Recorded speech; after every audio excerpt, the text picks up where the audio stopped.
Hello guys, ang video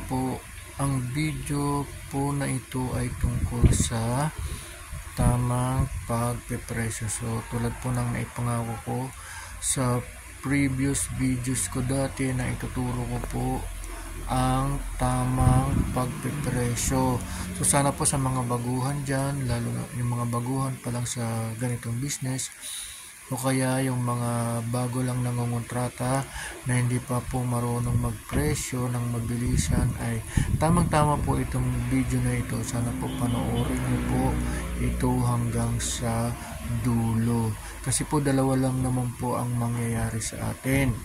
Una, pagka mataas po ang presyo natin, pwede pong magpagawa ang customer, pero baka hindi na po umulit kasi pag may nakausap po yan na mas mababa ang presyo, syempre doon na po yan magpapagawa. Ang isa naman, pag sobrang baba naman po ang presyo natin, baka naman po wala po tayong kitain, tabla lang kumbaga, bakit pa po tayo nagnegosyo? Syempre mahirap naman po, di ba, gumawa ng mga ganyan. Kaya importante po ang tamang pagpepresyo para hindi naman po tayo malugi at kumita rin po tayo. So yun po ang video na ito. Dalawa po ang technique po dyan. Yung ginagawa ko po, base po sa experience ko, dalawa po ang technique. Una po ay ang itemization at pangalawa naman po ay ang per square foot. So ano po ba yung itemization? Yun ang po ang una. Yun po ay siyempre, diba, gagawin nyo po, diba, sliding window. So siyempre bibili nyo po yung mga materialis noon.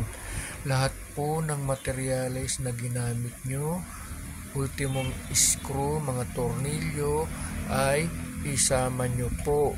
Tapos isama nyo na rin po yung transportation at syempre yung mga yung labor po. Kung halimbawa kayo ang gagawa, ilang araw nyo po yun gagawin, o kaya kung may tauhan naman po kayo, ilang araw gagawin ng tauhan nyo. So magkano ang labor ng tao? Halimbawa 600 per day.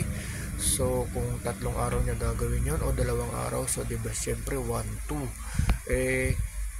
siyempre kailangan patungan nyo po yun ng kita nyo, siyempre, o diba, kung nangungupahan kayo sa shop, o siyempre ipatong nyo po yun para naman kumita po kayo. So ganun po yung itemization, lahat-lahat po yun inililista, lahat-lahat, ultimong labor, transportation, kasi kasama po yun So yun po yung tinatawag na itemization.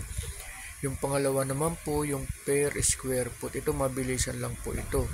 Ito naman po, halimbawa ang sukat ng bintana ay 120 cm by 120 cm. Convert nyo po muna yon sa feet. So 120, di ba, pag tinignan nyo po sa metro, na sa 4 feet po yan. So 4 feet ang height, 4 feet ang width. Ang gagawin nyo lang po dyan ay i-multiply nyo lang po yan kung magkano yung existing na per square foot. Halimbawa yung mga gagawa rin ng mga ganito, gumagawa rin, magkano po ang presyohan nila, malalaman nyo rin po yun kasi base sa mga customer. Halimbawa sabihin na po natin na 500 per square foot ang sliding, o 500 yan owning. Halimbawa sabihin na natin 600 or 700. So kung halimbawa sliding po, diba, 4 feet ang height, 4 feet ang width, so 16 square foot. I-multiply nyo lang po yun kung magkano yung per square foot. Tulad po ng sinabi ko, halimbawa 500, so multiply nyo lang po yung 16 square foot times 500. So paki-complete nyo na lang po. Wala po kasi akong calculator sa ngayon. So yun, yung lalabas po doon, halimbawa 7 o 16 times 5, pasensya na po, wala po talaga akong calculator. So i-multiply nyo lang po yun. Example lang po yun, hindi ko sinabing yun na po ang existing na per square foot. Example lang po yun. Yun po ang tamang pagpipresyo. Multiply nyo lang po, makukuha nyo na po yung presyo nun. So, yun po ang ibibigay nyo sa customer. So, ganun lang po yun.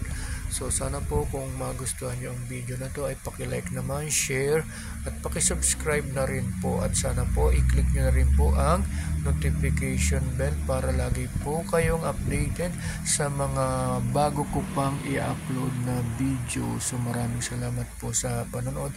Sana po may natutunan po kayo. Thank you. Bye-bye.